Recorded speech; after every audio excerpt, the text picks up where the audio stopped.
자, 우리는 이제 헨리 블랙가비의 그 하나님을 경험하는 삶, 또 그리고 성경 말씀을 가지고 우리가 하나님을 경험하는 삶의 그 7가지 실체를 우리가 계속 이제 살펴보고 있는 가운데 있습니다. 오늘은 그 4번째 시간, 그리고 하나님을 경험하는 삶의 3번째 실체. 그래서 우리가 하나님은 우리가 그분의 일에 참여하도록 우리를 초청하신다는 그 내용에 대해서 우리 함께 살펴보고자 합니다. 자, 그동안 살펴본 것처럼 하나님께서 우리를 실제적이고 또 개인적이고 또 지속적이고 친밀하고 인격적인 관계로 부르시는 것은 우리를 하나님과 함께 살자, 우리가 하나님과 함께 동행하자, 나와 함께 사역하자, 나와 함께 일하자라는 하나님의 부르심이라는 거예요. 우리가 하나님의 뜻을 알기 원한다면 하나님을 사랑하라는 그 초청에 정말 우리의 온 마음을 다해서, 우리의 전 인격을 다해서 우리가 응해야 한다는 것이죠. 하나님은 자신이 사랑하시는 하나님의 사람들로 통해서, 그들을 통해서 하나님 나라를 확정하고 하나님의 목적을 세상에 이루어 나가신 것입니다. 자, 그렇다면 오늘 우리는 하나님의 일에 참여하도록 초청하시는 하나님께 어떻게 반응해야 할지를 함께 살펴보고자 합니다. 먼저 우리는요, 하나님이 자신을 계시하심에 따라서 하나님과의 경험을 통해서 하나님을 더 친밀하게 알아가야 합니다. 자, 우리가 하나님을 아는 것은 오직 하나님께서 하나님 자신을 우리에게 계시하심을 통한 경험으로만 가능하다라는 것입니다. 자, 출애굽기 3장 13절에서 15절은 오늘 읽었던 말씀은 하나님께서 모세를 이스라엘 백성의 해방자로 그 백성들에게 보내시는 그런 장면이죠. 자, 모세가 불붙는 떨기나무 앞에 있을 때 13절을 보면 모세는 하나님께 이렇게 묻습니다. 내가 이스라엘 자손에게 가서 이르기를 너희의 조상의 하나님이 나를 너희에게 보내셨다 하면 그들이 내게 묻기를 그의 이름이 무엇이냐 하리니 내가 무엇이라고 그들에게 말하리이까. 자, 바로 그때 하나님께서 모세에게 대답하시면서 하나님 그 자신의 이름을 놀랍게 모세에게 계시를 해주십니다. 뭐라고 말씀하십니까? 하나님이 모세에게 이르시되 나는 스스로 있는 자이니라. 또 이르시되 너는 이스라엘 자손에게 이같이 이르기를 스스로 있는 자가 나를 너희에게 보내셨다 하라 라고 이야기를 말씀을 하십니다. 여러분들, 하나님은요 자신을 나는 스스로 있는 자이니라 라고 말씀하십니다. 이게 뭐예요? 이게 여호와, 성경에 보면 여호와라는 말씀이 엄청 많이 나오지 않습니까? 그 여호와라는 뜻이 뭐예요? 나는 스스로 있는 자이니라. 아마 지금 아신 분들도 많이 계실 거예요. 여호와, 맨날 여호와 하나님도 하나님도 나오고 여호와도 나오는데 여호와가 무슨 뜻이지? 나는 스스로 있는 자이니라. 이것이 여호와라는 뜻인 거예요. 그러니까 하나님은 계속해서 자기 자신을 나는 스스로 있는 자이니라 라고 말씀하시면서 이어서 15절에 보니까 이는 나의 영원한 이름이요 대대로 기억할 나의 칭호가 될 것이다 이렇게 말씀하셨고, 그 예수 하나님의 말씀은 지금도 우리가 그렇게 우리가 칭해주고 있는 것을 보게 됩니다. 자, 하나님께서 자기 자신을 가리켜서 나는 스스로 있는 자이니라고 하셨을 때 이것은 어떤 의미가 있을까라는 거예요. 나는 스스로 있는 자이니라. 그것은 하나님은 바로 내가 바로 영원한 자요 미래에도 나는 그대로 있는 자이니라 이렇게 말씀하시는 거예요. 그리고 하나님은 나는 내가 필요로 하는 전부이니라 이렇게 우리에게 말씀하시는 것이 나는 스스로 있는 자이니라 이렇게 말씀하실 때 이런 의미들이 그 안에 담겨져 있다라는 것이죠.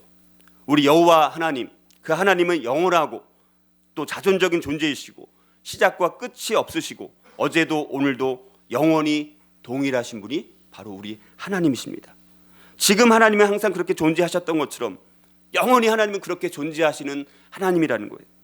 하나님은 그의 백성들에게 이런 분도 되시고 또 저런 분도 되신다는 의미에서 어떤 것으로도 되실 수 있는 분이 하나님이십니다.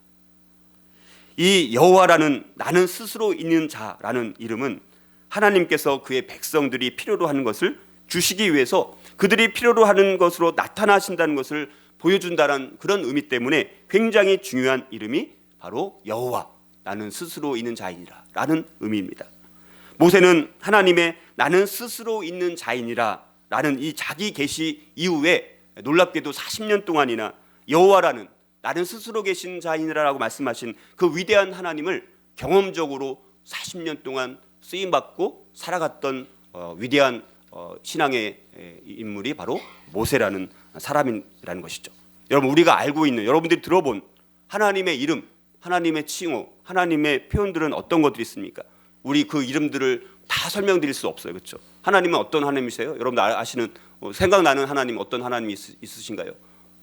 제일 와닿는 거, 뭐 사랑의 하나님, 샬롬 평강의 하나님, 방패 하나님, 능력의 하나님, 경외의 하나님, 전능하신 하나님, 라파 치료하시는 하나님, 우리를 감찰하시고 우리를 언약하시는 하나님, 질투하시는 하나님, 반석되시는 하나님, 우리의 의가 되시는 하나님, 우리를 치료하시고 또 준비시키시고 예비시키고 목자가 되시는, 거기 계시는 하나님, 거룩하게 하시는 하나님, 우리의 왕이 되시는 하나님, 우리의 주인 되시는 하나님, 우리의 생명의 떡이고 우리의 생명이 빛이고 우리의 생명이고 나의 구주, 내가 우리 구주가 되시는 우리 예수님. 자, 얼마나 많은 이름들이 있는지 알 수가 없습니다. 자, 여러분들, 이렇게 하나님께서는 스스로 자신에게 부여하시는 수많은 이름들을 갖고 계시다는 거예요. 자, 그런데 이런 많은 하나님의 이름들은 하나님의 본성이 어떤지를 우리에게 보여주시는 것이기 때문에 굉장히 중요하다는 거예요. 왜 이렇게 하나님의 이름을 많이 주셔가지고 외우기도 힘들게 우리가 이렇게 많이 이름을 주셨어요 라고 생각하는 것이 아니라, 그 하나님의 이름을 많이 주셨다는 것 자체가 하나님께서 하나님이 어떤 분인지를 우리에게 계시해주는 놀라운 의미가 그 안에 담겨져 있다는 거예요. 이런 하나님의 이름을 이해할 때 우리는 하나님의 본질과 특성에 대한 명확한 통찰력을 얻을 수가 있는 것입니다. 자, 그런데 이런 하나님의 이름, 하나님의 칭호 표현에 대한 내용을 다 종합을 해보니까 하나님은 그 이름을 통해서 자신을 드러내셨다라는 것입니다. 하나님이 어떤 분인지를 그분의 수많은 이름들을 통해서 우리에게 계시해 주시고 우리에게 드러내 주셨다라는 것이죠. 여러분들, 하나님은 사실 자기 자신의 이름을 우리에게 알려줄 필요도 없는 그런 분이세요, 사실은. 자, 그래서 하나님께서 하나님의 이름을 우리에게 드러내셨다는 것 자체가 하나님의 우리를 향하신 놀라운 은혜가 되는 것입니다. 물론 그 이름들이 하나님의 어떤 분이라는 것을 완벽하게 다 표현하는 것은 아니죠. 그 이름을 통해서 하나님이 어떤 분인지 알기는 알지만 완벽하게 안다는 것은 아닙니다. 자, 그러나 그 하나님의 이름을 통해서 하나님이 어떤 분인지는 어느 정도는 우리가 알 수 있다는 것이죠. 여러분, 하나님께서 이름을 통해서 자기 자신을 드러내셨다라는 의미가 뭘까요? 하나님께서 그 이름을 통해서 자신을 드러내셨다는 것은 무슨 의미가 있냐면, 하나님은 첫 번째는 이신론의 하나님이 아니라는 것입니다. 하나님은 이 세상을 만들어 놓고 시계를 만든 사람이 시계가 자동으로 돌아가도록 그냥 놔뒀다라는 그런 하나님이 아니라, 이렇게 이름을 드러내셨다라는 것은 이신론의 하나님이 아니라 우리의 삶 가운데 간섭하시고 관여하시고 개입하시는 하나님이라는 것을 우리에게 말씀해 주시는 거예요. 자, 그래서 또 하나님은 피조물과 관계하시는 하나님이라는 거예요. 우리가 상대방에게 당신 이렇게 말하는 것보다 누구누구야 이름을 부르는 것이 훨씬 더 친밀하지 않습니까? 다른 사람이 나를 불렀는데 저한테 이렇게 이름을 불러주면 훨씬 더 우리가 친밀한 느낌이 들지 않습니까? 그것은 이름을 통해서 하나님은 우리 피조물과 관계하시는 하나님이 되기 위해서 그 이름을 그렇게 스스로 부여를 하셨다는 거예요. 추상적인 하나님이 아니에요. 이름을 갖고 계신다는 것은 구체적이고 우리가 관계하는 하나님이라는 것을 우리에게 말씀해 주고 있다는 것입니다. 자, 그리고 또 하나님께서 우리에게 이름을 드러내셨다는 것은 하나님과 우리 피조물이 존재론적으로 차이가 있다는 것을 알려주시는 거예요. 하나님은 전능하시죠. 우리는 전능하나요? 전능하지 않습니다. 하나님은 전지하신 하나님이죠. 우리는 전지하지 않습니다. 자, 그래서 우리와 다른 하나님, 하나님의 이름을 통해서 하나님을 우리에게 드러내 주시면서 하나님은 참 놀라운 분이구나. 그것은 다시 말해서 그 차이로 인해서 하나님을 예배하고 하나님을 경배하고 하나님을 찬양하기 위해서 그 이름들을 우리에게 주셨다라는 것이죠. 더 깊은 뜻은 무엇이 있을까요? 하나님께서 자기 이름을 우리에게 알려주심으로 인해서 자기를 낮추시는 거예요. 자기 이름을 알려줄 필요도 없는데 자기 이름을 알려주심으로 인해서 자기 자신을 낮추시는 거예요. 그래가지고 낮은 자로 오셔가지고 우리와 교제하기 위해서 이름을 갖고 계신 거예요. 자, 이렇게 성경에서 하나님은 사람들이 하나님 자신을 경험적으로 알도록 자신을 계시한 일을 하나님께서 주도하셨다는 것이죠. 종종 하나님이 한 사람에게 자신을 계시하실 때 그 사람은 하나님께 새로운 이름을 붙이거나 색다른 방법으로 하나님을 표현한 것을 볼 수가 있습니다. 히브리 사람들에게 있어서 어떤 사람의 이름은 그 사람의 성격이나 본질을 나타내는 것입니다. 이런 이유로 인해서 우리는 성경의 인물이 하나님을 경험한 사건 뒤에는 하나님에게 새로운 이름이나 칭호를 붙이는 경우를 보게 된다는 사실입니다. 하나님을 이름으로 아는 것은 하나님의 임재하심을 개인적으로 경험하는 것을 요구합니다. 성경에 나타난 하나님의 이름과 칭호와 표현은 성경에 등장하는 인물들이 어떻게 하나님을 개인적으로 알게 되었는지를 우리에게 너무나 분명히 가르쳐주고 있다라는 사실입니다. 성경 말씀은 하나님이 인간에게 자신을 계시하신 기록이 성경입니다. 그러므로 하나님의 이름 하나하나가 그 계시의 놀라운 일부분이 된다라는 것입니다. 자, 이렇게 하나님은 우리의 삶에서 역사하시면서 우리가 하나님을 경험하는 것을 통해서 자신을 계시해 주십니다. 하나님이 우리에게 자신을 계시하실 때 그때 우리는 또 그 하나님을 알게 되는 거예요. 그리고 우리는 그 하나님을 경험하는 만큼 하나님을 더 깊이 있게 알게 되는 것입니다. 하나님이 우리의 경험을 통해서 자신을 계시하시는 대로 우리는 하나님을 더 친밀하게 알게 됩니다. 그러므로 하나님이 자신을 계시하심에 따라서 하나님과의 경험을 통해서 우리가 하나님을 더 친밀하게 알아가기를 소망하는, 하나님 저에게 더 하나님을 드러내 주십시오. 하나님 저에게 더 계시해 주십시오. 그래서 하나님을 더 알게 해 주십시오. 그리고 그것을 통해서 하나님을 경험으로 더 알게 해 주십시오 라는 그런 간절한 소망을 가지고 하나님과 친밀한 관계를 맺어갈 수만 있다면 하나님은 계속해서 하나님이 어떤 분인지를 우리의 삶을 통해서 보여주시고 드러내주시고, 그래서 그 하나님을 더 알게 되고 우리가 더 하나님 앞에 쓰임받게 되는 삶이 되어가는 것입니다. 우리를 하나님의 일에 참여하도록 초청하신 하나님께 또 어떻게 반응해야 될까? 두 번째는요, 하나님의 이름을 통해서 찬양받기에 합당하신 하나님을 다양한 방법으로 예배해야 돼요. 우리가 하나님의 일에 참여하도록 하기 위해서는, 하나님의 초청에 우리가 나아가기 위해서는 우리 삶 가운데 예배하는 삶, 우리가 하나님 앞에 예배하는 삶이 있을 때 우리가 하나님과의 만남이 더 이루어지고 하나님께서 우리를 하나님의 일에 참여하도록 초청하신다는 것을 우리가 그것을 알 수가 있습니다. 우리 영적인 삶이 되지 않으면 하나님과의 관계를 맺을 수가 없어요. 시편 8편 1절을 보니까 여호와 우리 주여 주의 이름이 온 땅에 어찌 그리 아름다운지요 라고 고백하고 있습니다. 여러분들, 이름이라는 건 뭡니까? 이름이라는 것은 그 사람 자체와 그 사람의 임재, 그 임재와 밀접한 관계를 갖고 있어요. 그러면 어떤 사람의 이름을 부르는 것은 뭐예요? 그 사람이 나타나도록, 그 사람이 임재하도록 요청하는 것이죠. 제가 누구를 부르면 저희 아들 시온아, 이게 부르는 건 뭐예요? 내 앞에 오기를 바라는, 내 앞에 나타나기를 바라는, 내 앞에 임재하기를 바라는 마음으로 그 이름을 부르지 않습니까? 하나님의 이름은 장엄하고 우리의 찬양을 받으시기에 합당합니다. 그래서 우리가 하나님의 이름을 고백한다는 것은 하나님을 그분 그대로 우리가 인정하는 의미가 있어요. 하나님의 이름을 부르는 것은 우리가 그분의 임재하심을 구하고 있다는 표시예요. 하나님, 여호와, 샬롬의 하나님, 우리의 치료 라파 되신 하나님, 이렇게 부르지 않습니까? 그 하나님 이름을 부르는 것은 그 하나님의 임재하심을 우리가 구하고 있다는 표시가 된다는 거예요. 그분의 이름을 찬양하는 것은 바로 그분을 찬양하는 거예요. 성경 말씀에 있는 하나님의 이름들은 우리에게 하나님을 예배하라는 부르심이 될 수가 있다는 것이죠. 그러면 우리는 날마다 우리가 하나님의 이름을 통해서 하나님을 예배할 수 있어야 돼요. 그래서 우리의 관심의 초점은 그분의 이름에 맞추는 것은 그 이름을 가진 하나님께 관심의 초점을 맞추는 것이 되는 거예요. 하나님의 이름은 하나님의 임재를 나타내는 거예요. 예배하는 것은 하나님을 경배하고 영광되게 하는 것이고 우리로부터 찬양받게 합당하신 하나님을 고백하는 것입니다. 특히 시편에 보게 되면 하나님의 이름을 통해서 하나님을 향한 예배를 드리는 아주 다양하고 아주 깊은 그런 것들을 잘 보여주고 있는 것을 보게 돼요. 시편의 여러 말씀들을 보면 우리는 그의 이름을 송축하라고 말씀합니다. 시편에 보면 그의 이름을 부르고 그분의 이름을 선포하고 그분의 이름을 경외하고 감사하고 영광을 돌리고 또 자랑하고 바라고 알고 그 이름으로 손을 들고 그의 이름을 사랑하고 찬송하고 찬양하고 즐거워하고 기억하고 찾고 노래하고 의지하는 이런 여러 가지 방법을 가지고 하나님을 예배하라고 말씀을 하고 있습니다. 여러분들, 다윗이 새벽 예배 때 말씀드렸지만 아들 솔로몬에게 성전 건축을 할 수 있도록 만반의 준비를 다 갖춥니다. 그래서 솔로몬에게 당부를 하고 또 방백들에게도 당부를 하고 수많은 성전 건축에 필요한 재료들을 다 준비를 완벽하게 만반의 준비를 갖추고 그 뒤에 한 것 중에 하나가 뭐냐면 레위인들을 중심으로 찬양대를 조직합니다. 무려 4,000명이나 되는 찬양대를 조직해가지고 그들로 하여금 특별히 성가 대장이라고 할 수 있는 아삽이라든가 헤만이라든가 여두둔으로 하여금 그들로 하여금 이제 섬기게 만드는 그런 일들을 합니다. 그러면서 그 레위 찬양대가 하는 일이 뭐냐면 신령한 노래를 하게 했다라는 것이죠. 신령한 노래를 하게 했다.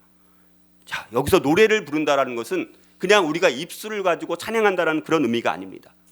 우리가 찬양을 할 때, 우리가 예배를 할 때, 예를 들어서 선지자라든가 시인이라든가 악사 같은 사람들이 하나님의 영감을 받아서 감동된 말씀을 쏟아내는 그런 역할들을 우리의 찬양을 통해서, 우리 예배를 통해서 우리가 하게 되어지는 것이죠.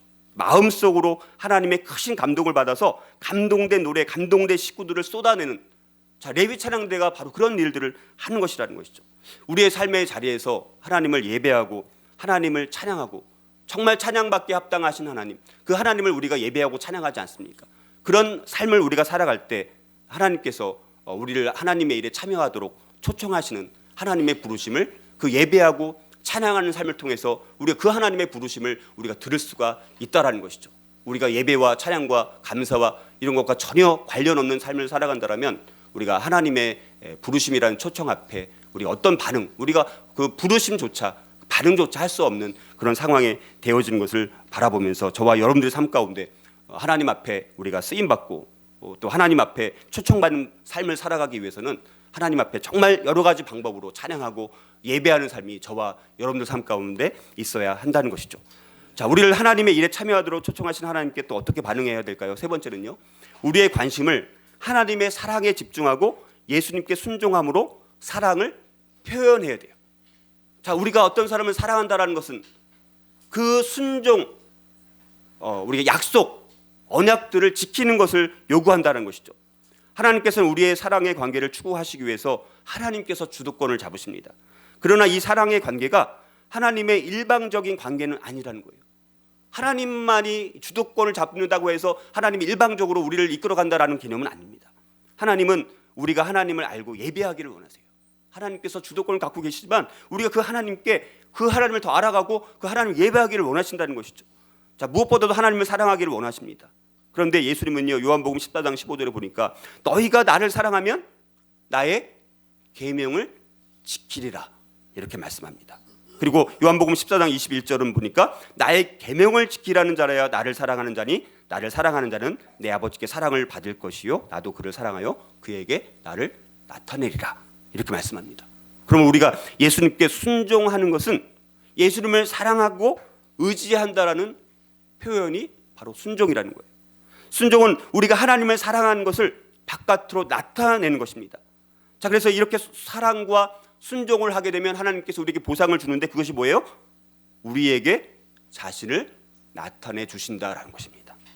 예수님은 그의 생애를 통해서 우리에게 표본을 보여주셨습니다. 그래서 요한복음 14장 31절을 보니까 예수님께서 이렇게 말씀합니다. 오직 내가 아버지를 사랑하는 것과 아버지께서 명하신 대로 행하는 것을 세상이 알게 하려 함이로다, 이렇게 말씀합니다.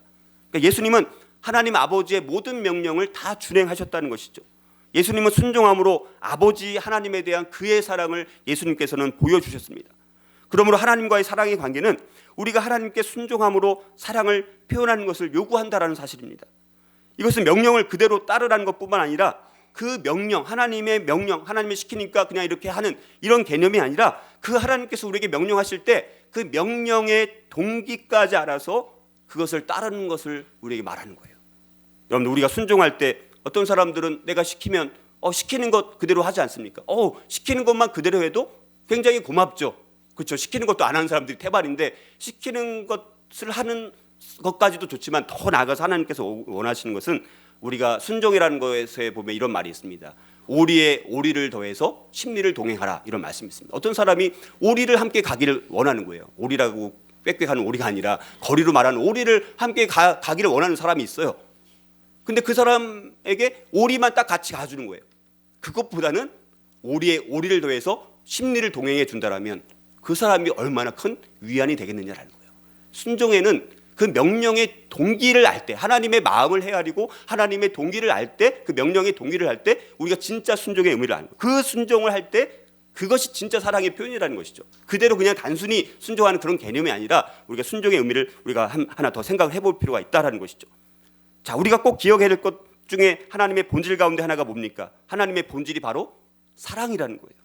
하나님의 본질이 사랑이기 때문에 하나님이 어떤 방식으로 자신을 나타내시든지 우리에게 나타내주시고 자신을 드러내 주신다면 그것은 우리에게 최선이 된다라는 거예요. 그런데 하나님의 계명은 하나님의 사랑의 본질적인 표현이 되는 거예요. 그래서 신명기 10장 12절 13절을 보게 되면 하나님은 계명이 바로 누구를 위해서? 우리를 위한 것이라고 말씀합니다. 계명을 주신 것은 우리를 위한 거예요. 우리가 하나님을 사랑하면 그분께 순종하는 것이 아무런 문제가 되지 않아요. 그렇죠? 우리가 하나님을 사랑하면 순종하는 것이 문제가 안 됩니다. 근데 우리가 하나님을 사랑하지 않으면 순종하지 않게 되는 거예요. 요한복음 5장 3절 그래서 이렇게 말씀합니다. 하나님을 사랑하는 것은 이것이니 우리가 그의 계명들을 지키는 것이라. 그의 계명들은 무거운 것이 아니로다. 하나님은 우리가 생명을 얻고 더 풍성히 얻기를 원하십니다. 주님이 우리에게 계명을 주신 것은 우리를 위해서 마련해 놓으신 최선을 보존하시기 위함이에요. 그분 우리가 그 보존, 그 풍성한 축복 그거를 놓치기를 바라지 않으십니다. 하나님이 계명을 주시는 것은 우리를 제한하기 위해서가 아니라 우리를 참된 자유로 인도하시기 위해서 우리에게 계명을 주시는 거예요. 하나님은 우리가 항상 복을 누리며 풍성한 삶을 살도록 계명을 주신 거예요. 그 계명을 따를 때, 그 계명을 순종할 때 그 풍성한 삶 가운데 우리가 울타리 안에서 살아갈 수가 있다는 것이죠. 이렇게 하나님의 계명은 우리의 인생을 최선으로 인도하기 위해서 계획된 거예요. 그러나 우리가 그분을 믿고 의지하지 않으면 그분께 우리는 순종할 수가 없습니다. 우리가 그분을 사랑하지 않으면 그분을 결코 우리는 믿을 수가 없어요. 우리가 그분을 알지 못하면 또 그분을 사랑할 수도 없습니다. 그러나 하나님께서 우리에게 자신을 계시하신 대로 우리가 그분을 알게 되면 우리는 그 하나님을 사랑할 수 있게 되어지는 거예요. 우리가 그분을 사랑하면 또 그분을 믿고 우리가 의지하게 되는 것입니다. 우리가 그분을 믿고 의지하면 또 그분에 순종하게 되어지는 거예요. 하나님은 사랑이십니다. 그분이 사랑이시기 때문에 우리를 향한 그분의 뜻은 항상 최선이에요. 그분은 전지하시기 때문에 그분의 지침은 언제나 옳은 말씀입니다. 그분의 계명은 항상 우리가 복을 누리고 풍성한 삶을 살도록 인도하는 역할을 합니다. 우리가 그분을 사랑하면 그분께 순종하게 되어져 있습니다. 우리가 순종하지 않으면 그분을 진정 사랑하는 것이 아니라는 것이죠. 저 여러분들이 하나님 말씀 앞에 정말 내가 그 내면의 명령까지 이해하면서 동기까지 파악하면서 순종하고자 한다면 그건 여러분들이 하나님을 사랑하는 거예요. 근데 여러분이 하나님을 사랑한다라고 하는데 그분 말씀에 대해서 내가 순종하고자 하는 어떤 시도도 하지 않고 있다면 그것은 하나님을 사랑하는 것이라고 말할 수가 없다는 거예요. 여러분들의 순종이 하나님을 얼마큼 사랑하는지를 우리에게 보여주는 것이니까 여러분들이 삶의 자리에서 지금 얼마큼 하나님 앞에 순종하는 삶을 살고 있는지를 한번 돌아보는 시간이 되었으면 좋겠습니다. 우리를 하나님의 일에 참여하도록 초청하시는 하나님께 우리는 어떻게 반응해야 될까요? 네 번째는요, 하나님이 우리 주위에서 일하고 계신 것을 보고 하나님의 일에 참여하라는 초청을 깨달을 수 있어야 돼요. 성경은 하나님이 세상에서 역사하는 일의 기록입니다. 성경 안에서 하나님은 하나님 자신과 그분의 본질과 목적과 계획과 방법을 계시해 주시는 것이 성경을 통해서, 성경은 하나님이 하시는 일과 또 그분이 아브라함이라든가 모세라든가 바울 같은 이런 개인들과 가지셨던 그 관계를 기록한 책이 성경입니다. 성경의 초점은 하나님과 그분이 하시는 일에 맞춰져 있어요. 그러니까 성경은 진짜 사람들을 통해서 일하시지만 그 사람들을 통해서 하나님이 어떤 목적을 갖고 일하셨는지 그것을 가지고 성경을 우리가 봐야 된다는 것이죠. 성경은 하나님이 항상 세상과 연관되어 계심을 우리에게 계시해 주십니다. 하나님은 세상을 떠나시거나 역사 속에서 일어나는 일로부터 멀어지신 적이 한 번도 없으신 하나님이에요. 이 세상에 일어나는 모든 일들 가운데 하나님은 다 보고 계세요. 직접 관여하시지 않을지라도 하나님의 때가 되면 하나님은 반드시 관여하시게 됩니다. 하나님의 역사에서 물러나서 뒷짐지고 계신 적이 한 번도 없다라는 거예요. 하나님은 이 세상의 모든 역사 가운데 우리의 삶 가운데 관여하시고 개입하시는 하나님이십니다. 성경의 역사를 볼 때마다 우리는 하나님이 이 세상에서의 구속의 역사를 우리는 성경을 통해서 읽게 됩니다. 우리는 하나님이 역사를 주도하시고 그분이 선택하신 사람들을 역사에 참여시키는 것을 수많은 성경의 인물들을 통해서 우리는 보고 있습니다. 하나님은 그분의 목적을 성취시키기 위해서 그 사람들을 통해서 일하기를 하나님은 선택하신다는 거예요. 하나님은 하나님의 사람들을 통해서 하나님의 일을 이루어 가신다는 거예요. 이것이 하나님이 저와 여러분과 함께 일하시는 방법이라는 것입니다. 성경은 우리가 하나님의 방법을 이해할 수 있도록 제시되어 있습니다. 그 결과 하나님께서 우리의 삶에 역사하시기 시작하시면 그분이 바로 하나님이라는 것을 우리가 깨닫게 되어집니다. 모세를 한번 예를 들어보면 하나님은 이스라엘 자손의 울부짖음을 들으시고 그들을 구원하시기로 결정하시고 나서 모세에게 하나님께서 나타나셨습니다. 하나님 그분 스스로 세우신 그 목적을 위해서 모세에게 나타나신 거예요. 목적이 먼저 있는 거예요. 그리고 모세에게 나타나신 거예요. 그분은 모세를 통해서 그래서 이스라엘을 구원하기로 계획을 하십니다. 하나님의 목적은 이스라엘 자손을 애굽에서 구원하시는 것이 목적입니다. 모세는 이런 하나님의 그 뜻을 성취시키는데 선택받은 장본인이 된다는 거예요. 하나님은 모세가 하나님의 역사에 동참하도록 그래서 모세를 초청하셨습니다.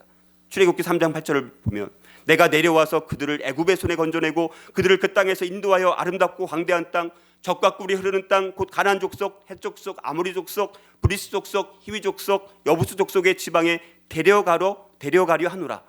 그리고 출애굽기 3장 10절을 보니까 이제 내가 너를 바로에게 보내어 너에게 내 백성 이스라엘 자손을 애굽에서 인도하여 내게 하리라. 이렇게 말씀하십니다. 자, 이렇게 하나님은 언제든지 어떤 무슨 일을 하고자 하시면 한 개인 아니면 여러 사람들을 불러주셔가지고 주도권을 잡으시고 일하시는 것을 보게 됩니다. 하나님께서 먼저 가시는 거예요. 우리가 하나님께 먼저 찾아가는 것 같지만 그 이면에 벌써 배경에는 하나님께서 먼저 우리를 찾아오셨기 때문에 우리가 하나님께 나아갈 수가 있게 되는 것입니다. 하나님은 그래서 자기가 하고자 하는 일들을 그의 종들에게 알게 하시는 거예요. 알게 하시는 방법은 매우 다양합니다. 눈으로 볼 수 있는 것은 아니에요. 그러나 우리가 시간이 지나고 보면 하나님께서 그때 나를 이렇게 부르셨구나. 우리가 그런 경험을 많이 하지 않습니까? 하나님은 그들의 인생을 하나님께로 조정하라고 초청하시는 거예요. 우리가 조정하지 않으면 안 되는 거예요. 조정해서 순종하면 우리를 통해서 하나님은 일하신다라는 것입니다. 그래서 아모스 선지자는 아모스 3장 7절을 보니까 이렇게 말씀합니다. 주 여호와께서는 자기의 비밀을 그 종 선지자들에게 보이지 아니하시고는 결코 행하심이 없으시리라. 이렇게 말씀합니다. 그러면 하나님께서 우리 주위에서 활동하시는 것은 하나님께로 우리의 인생을 조정하고 그분이 하시는 일에 참여하라는 하나님의 초청이 되는 거예요. 그렇다면 여러분들 우리가 하나님께서 그럼 우리 주위에서 일하고 계시는 것을 어떻게 깨달을 수 있느냐라는 거예요. 어떻게 깨달을 수 있느냐. 깨닫고 싶은데 두 가지 중요한 삶이 우리에게 필요합니다. 먼저 우리는 하나님과 친밀한 사랑의 관계 속에서 살고 있어야 돼요. 하나님과 친밀한 사랑의 관계 속에서 살지 않고 내 방식대로 내 마음대로 하나님과 관계없는 삶을 살아갈 때 그 초청 하나님께서 우리 주위에서 일하시는지 우리는 전혀 알지 못해요. 하나님 계속 우리 주위에서 일하고 계시는데 보이진 않지만 우리 주위에서 일하고 계십니다. 그러나 하나님과 관계를 맺지 않고 살아간다면 그 하나님이 일하심을 우리가 경험할 수가 없는 거예요. 자, 그리고 또 하나는 뭡니까? 하나님께서 주도권을 잡고 우리의 영적인 눈을 열어주셔가지고 하나님이 무엇을 하고 계신지를 우리가 볼 수 있도록 우리 주도권을 하나님 앞에 맡기고 우리 영적인 눈을 뜨게 해달라고, 그래서 그걸 보게 해달라고 하나님 앞에 우리가 기도를 해야 되는 것이죠. 하나님께서 자신이 어디서 일하고 계신지를 우리에게 알려주시지 않는 한 우리는 그것을 볼 수가 없다는 거예요. 그래서 우리의 영적인 눈을 떠서 그것을 볼 수 있게 해달라고 하나님 앞에 기도해야 되는 거예요. 하나님께서 우리에게 어디서 일하고 계신지 계시하시면 그것이 바로 우리로 하여금 그분의 일에 참여하라는 초청이 되는 것입니다. 하나님의 활동을 아는 것은 우리와 하나님의 사랑의 관계성, 그리고 하나님이 주도권을 잡고 우리의 영적인 눈을 열어서 그것을 보도록 해주신 것에 달려있다라는 것입니다. 그런데 우리가 하나님과의 사랑의 관계 안에서 우리 인생을 그분께로 조정할 때 하나님은 자신이 어디서 일하고 계신지를 보여준다는 것이죠. 그 계시가 바로 그분의 일에 동참하라는 초청이 되는 것입니다. 그리고 그분의 일에 우리가 동참할 때 하나님은 우리를 통해서 그분의 일을 완성시키는 것을 우리가 보게 됩니다. 우리의 삶의 자리에서 이런 하나님께서 우리의 주위에서 일하고 계신 것을 우리가 먼저 하나님의 일에 참여하는 초청, 그것을 먼저 분별하고 깨달을 수 있는 그런 영적인 눈을 달라고 하나님 앞에 우리가 기도해야 된다는 것이죠. 우리 마지막으로 우리를 하나님의 일에 참여하도록 초청하신 하나님께 어떻게 반응해야 될까요? 마지막으로 다섯째는요, 우리 주위에서 하나님이 무슨 일을 하고 계신지를 성령님에 의해서 영적인 눈으로 분별해야 되는 거예요. 이제 성령님, 우리 안에 계신 성령님의 역할이 매우 중요합니다. 자, 때때로 하나님은 우리의 관심을 집중시키기 위해서 자신이 어디서 일하고 계신지를 계시해 주시는데요. 하지만 우리는 그것이 하나님이 하신 일이라고 간주하지 않을 때가 참 많다는 것이죠. 그래서 우리가 영적으로 굉장히 민감하고 예민한 마음을 가져야 돼요. 예민한 마음, 영적으로 민감한 마음이 없으면 우리가 하나님 앞에 어떤 반응을 보여야 될지 우리가 모른다라는 것이죠. 그래서 우리가 하나님과의 실제적이고 개인적이고 지속적이고 인격적인 이 사랑의 관계 안에서 그때 우리의 마음이 민감하고 예민한 영적 반응을 보일 수 있는 영적인 상태가 되는 거예요. 우리가 하나님의 일에 참여하고자 한다면 우리는 하나님이 어디서 일하고 계신지를 알아야 돼요. 그런데 하나님이 우리의 영적인 눈을 열어주시지 않으면 그것이 하나님이 하신 일임을 우리는 결코 깨달을 수 없는 존재라는 것입니다. 그래서 성경은 아버지께서 이끌지 않으시면 아무도 예수님께로 나올 수 없다라고 말씀하지 않습니까? 요한복음 6장 44절 말씀 보니까 나를 보내신 아버지께서 이끌지 아니하시면 아무도 내게 올 수 없으니 오는 그를 내가 마지막 날에 다시 살리리라 라고 말씀합니다. 성령님께서 그 사람의 인생에서 우리 인생 가운데 활동하지 않는 한, 성령님께서 우리 삶 가운데 역사하지 않는 한 그 누구도 하나님을 찾거나 그 영적인 일을 추구할 수 없다라는 것입니다. 하나님께서 그 사람의 인생에 개입하시지 않는 한 아무도 영적인 것에 대해서 질문하지 않는다라는 것입니다. 하나님이 그 사람의 인생에서 일하고 계시지 않는 한 아무도 하나님을 찾아 나설 수 없다는 것입니다. 자, 그런데 우리가 구원받을 때 놀라운 것은 우리는 하나님 자신이신 예수 그리스도와 사랑의 관계에 들어가게 되어지죠. 그리고 주님과의 사랑의 관계에 들어갈 때 우리 안에 누가 들어오십니까? 진리의 영이 되신 보혜사가 되시는 성령님이 우리 안에 들어와서 집을 마련하고 거기서 살게 되는 거예요. 그래서 우리 마음의 집을 주님 앞에 내어드리면 그 빈 곳에 주님이 찾아오시고 성령님께서 집을 거처를 마련하시고 거기서 우리와 함께 사는 거예요. 그래서 우리를 이끌어 주시는 거예요. 그래서 우리를 때로는 가르쳐 주시기도 하고 또 죄를 책망하기도 하고 또 죄와 의와 심판에 대해서 책망하시기도 하고 이런 길로 우리를 인도해 주시는 거예요. 그것이 우리 안에 계시는 성령님 때문에 가능한 거예요. 자, 그래서 우리가 하나님만이 하실 수 있는 일들은 뭐가 있냐면 하나님은 사람들을 하나님께로 이끄십니다. 하나님은 사람들로 하여금 하나님을 찾도록 만드십니다. 하나님은 영적 진리를 드러내십니다. 하나님은 세상의 죄에 대해서 또 책망하십니다. 하나님은 세상의 의에 대하여 또 책망해 주십니다. 세상의 심판에 대해서 또 책망하십니다. 자, 여러분, 우리가 이런 일들 가운데 내 가운데 죄에 대해서 내가 깨닫게 하거나 내 영적 진리를 내가 뭔가 통찰력을 가지고 새롭게 깨달았을 때 그때가 뭐예요? 하나님께서 일하고 계시다는 거예요. 그런 것들을 느낄 때마다 어떤 사람이 그래서 만약에 예수님께로 나오거나 영적인 것에 대해서 묻거나 영적인 진리를 깨닫게 되거나 죄에 대해서 가책을 느끼거나 예수님의 의에 대해서 이해를 하게 되거나 심판에 대해서 이해하는 것을 우리가 보면 이것이 바로 하나님의 역사라는 거예요. 그래서 만약에 어떤 사람이 하나님을 찾고 있거나 영적인 것에 대해서 여러분들에게 물을 수가 있지 않습니까? 그렇죠? 여러분들에 대해서 갑자기 하나님을 어떻게 만날 수 있습니까? 제 안에 여러 가지 이런 힘든 일이 있는데 어떻게 이걸 당신 교회 다니는 사람들은 어떻게 그런 문제들을 해결합니까? 혹시 이렇게 물어보면 어떻게 해야 돼요? 그때는 하던 일을 다 제쳐두고 우리가 그 사람과 함께 만나서 그 사람들이 얘기하는 것을 다 듣고 그리고 그 사람을 통해서 하나님께서 어떻게 일하시는지를 우리가 그들을 지켜보고 도와줘야 한다는 것이죠. 여러분들, 그래서 우리 주위에서 하나님이 무엇을 하고 계신지 우리가 알고 싶으면 우리가 하나님의 일하심, 하나님의 활동을 분별하기 위해서는 먼저 우리가 뭘 해야 되냐면 먼저 기도해야 돼요. 먼저 우리의 삶 가운데 기도해야 됩니다. 그리고 기도한 다음에 그 사람에 대해서 우리가 기도를 하는 거예요. 그 문제에 대해서 기도를 하는 것입니다.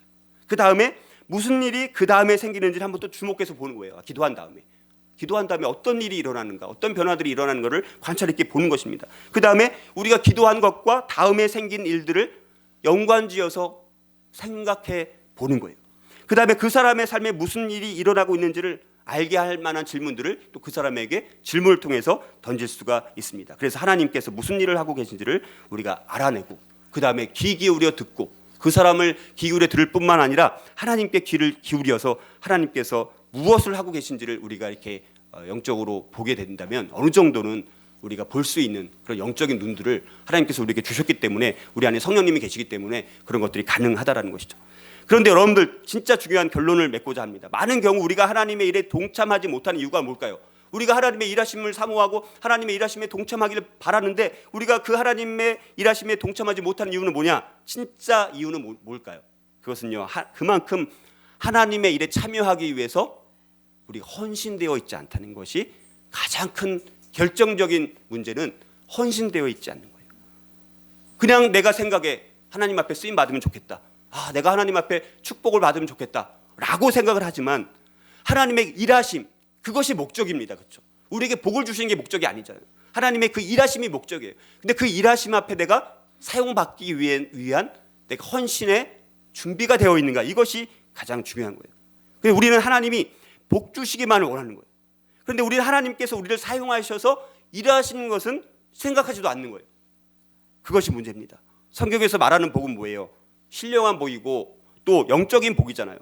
근데 우리는 여전히 뭘 바랍니까? 육적인 복을 바라고 있다는 거예요. 분명히 물론 하나님은 우리들에게 복을 주시는 하나님인 것은 사실입니다. 복을 우리는 이렇게 정의할 수 있어요. 피조물에 대한 하나님의 애프터 서비스. 복은 그냥 애프터 서비스예요. 자, 그래서 우리가 기복 자체, 애프터 서비스를 바라는 건 나쁜 건 아니잖아요. 기복은 나쁜 건 아닙니다. 그러나 우리가 배격해야 될 게 뭐예요? 기복주의 아닙니까? 기복주의. 기복주의라는 것은 하나님이 아닌 복 자체만을 목적으로 삼는 것이 기복주의입니다. 우리 안에 얼마나 이런 많은 기복주의가 있는지 몰라요. 이것은 다시 말해서 자동차 주인이 메이커의 애프터 서비스를 자동차의 목적으로 삼는 것과 같은 거예요. 얼마나 어리석은 일이에요. 자동차가 목적이잖아요. 자동차의 주인은. 근데 애프터 서비스 때문에 자동차를 사는 건 아닌 거잖아요. 그런 어리석은 일이라는 거예요. 기복주의라는 것은. 그래서 기복주의 신앙이라는 것은 신앙을 자기의 일신영달과 축복을 얻고자 하는 도구로 생각하는 것이 기복주의라는 거예요. 바로 오늘날 우리 교회 안에서 오해하고 있는 것이 바로 이 복의 개념 아닙니까? 많은 사람들이 예수 믿으면 어떻게 생각합니까? 육적인 복이 생기는 줄로 착각하고 교회를 다니는 사람들이 많은 거예요. 그래서 예수 믿으면 내 사업도 더 잘 돼야 되고, 예수 믿으면 내 병이 없어져야 되고, 예수를 믿으면 내 집안이 화평해져야 되고, 내가 예수를 믿으면 자녀가 좋은 학교에 들어가는, 그렇게 생각을 한다라는 거예요. 자, 그런 것들을 복으로 알고 있다가 우리 상황이 어려워지니까 어떻게 되는 거예요? 쉽게 낙심하고 좌절하고 우리가 포기하게 되는 거예요. 그러나 성경에서 말하는 복의 개념은 신령한 복이고 영적인 복이고, 그래서 인생의 유일하고도 참 주인 되시는 하나님께 겸손히 무릎을 꿇고 왕 되신 하나님께서 인정하시는 삶을 사는 것, 이것이 진짜 복의 개념이에요. 자신이 주인 되어서 하나님 없이 제멋대로 살던 삶을 회개하고 하나님의 손안에 붙들려서 하나님이 의도하셨던 풍성한 삶을 사는 것이 바로 성경에 나오는 복의 개념이에요. 그러면 우리가 참된 복을 받았다면 갑자기 절망적인 환경에 처해도 하나님이 주신 복이 뭔지를 아는 사람은 좌절하지 않게 되는 것입니다. 하나님이 주시겠다고 약속하는 것은 거의 영적인 복이라는 것이죠. 그러나 육적인 복도 하나님의 종으로 살 때 필요한 만큼은 너희들에게 내가 줄 거야. 너희들이 필요한 만큼 내가 공급해 주실 거야. 너무 많이 주셔도 안 되고 너무 적게 주셔도 안 되는 거예요. 하나님은 우리 삶 가운데 필요한 만큼 주십니다. 물론 내 마음으로는 부족해요. 내 욕심에는 차지 않아요. 그러나 그것을 하나님께서 필요한 만큼 주신 거예요. 그것만 주셔도 너희들이 살 수 있고 내 일을 할 수 있기 때문에 내가 그만큼만 주는 거야. 우리가 그런 삶을 우리가 살았으면 좋겠어요. 그래서 우리는 하나님이 우리에게 복 주실 것에만 주목하지 말고, 우리 교회를 위해서 기도할 때도 마찬가지죠. 우리 교회를 하나님 축복해 주십시오 라고 단순히 우리가 기도하는 것으로만 끝나서는 안 된다는 거예요.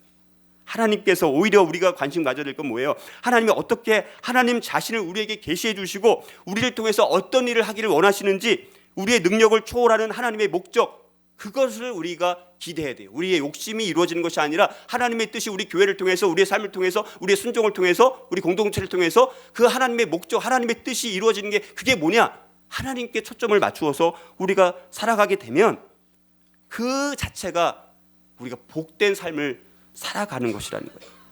복은 우리의 순종과 하나님이 우리 안에서 일하심을 경험하는 것의 부산물이에요. 부산물. 그것이 우리의 주된 관심이 되어서는 안 됩니다. 그러므로 우리가 처한 곳에서 하나님이 어떤 역사를 하고 계시는지, 하나님의 일하심을 우리가 눈여겨서 보고, 하나님의 일하심 앞에 내가 하나님 부족하지만 쓰임 받기를 소망합니다. 하나님의 그 뜻이 이루어지기를 바라는 마음으로 제 가진 재능과 은사를 가지고 하나님 앞에 쓰임 받을 수만 있다면 그것이 나의 복된 삶이고 그것이 나의 축복이라는 것을 고백합니다. 라는 이런 고백, 그것이 우리의 고백이 되어야 될 줄 주님의 이름으로 축복합니다. 우리 같이 기도했으면 좋겠어요. 오늘 주신 말씀도 생각하면서, 하나님, 우리가 하나님 앞에 참여하기를 원합니다. 하나님의 그 초청 앞에 우리가 쓰임받기를 원합니다. 그러나 여전히 하나님, 우리가 하나님 앞에 헌신되기를 원하지 않고, 하나님 앞에 여전히 우리가 순종하기를 원치 않고, 이 세상적인 육적인 축복에 우리 마음을 빼앗길 때가 너무나 많이 있습니다. 하나님, 순수한 마음으로 하나님 주님 앞에 쓰임받는 삶이 되게 해달라고 하나님 앞에 같이 통성으로 우리 기도하겠습니다.